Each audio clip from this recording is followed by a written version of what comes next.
తెలంగాణ ప్రయోజనాల కోసమే వైఎస్ జగన్ కూటమి ప్రభుత్వంపై విమర్శలు చేస్తున్నారని అన్నారు మంత్రి సవిత. రాయలసీమకు అన్యాయం చేసిందే జగన్ అని దుయ్యబట్టారు. జగన్ ముఖ్యమంత్రిగా ఉన్నప్పుడే అనుమతులు లేకుండా పనులు చేయడంతో కేంద్రం ఎన్జీటీ రాయలసీమ లిఫ్ట్ ఇరిగేషన్ పనులను నిలిపివేసిందని తెలిపారు. గత 5 ఏళ్లలో వైసీపీ ప్రభుత్వం ఇరిగేషన్ ప్రాజెక్టుల మెయింటెనెన్స్ చేయలేదని విమర్శించారు మంత్రి సవిత.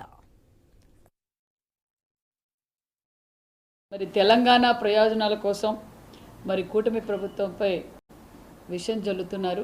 రాయలసీమ లిఫ్ట్ పనులు ఎవరు ఆపారో మరి మనందరికీ తెలుసు. మరి జగన్మోహన్ రెడ్డి గారు 2020లోనే మీరు అనుమతులు తీసుకోకుండా మరి చేసినందుకు మరి కేంద్రం ఆపిందన్న విషయం మీకు తెలియదా అన్న విషయం కూడా మీకు తెలియజేస్తున్నాం. 2020 జగన్ సీఎంగా ఉన్నప్పుడే రాయలసీమ లిఫ్ట్ ప్రాజెక్టులకు ఎన్జీటీ అభ్యంతరం వ్యక్తం చేసింది. జగన్మోహన్ రెడ్డి గారు తెలుగు రాష్ట్రాల్లో అభివృద్ధి జరిగిందంటే విజనరీ లీడర్ మాన్యశ్రీ ముఖ్యమంత్రి చంద్రబాబు నాయుడు గారు. రాయలసీమ ద్రోహిగా చరిత్రలో నిలిచిపోయారు జగన్మోహన్ రెడ్డి గారు.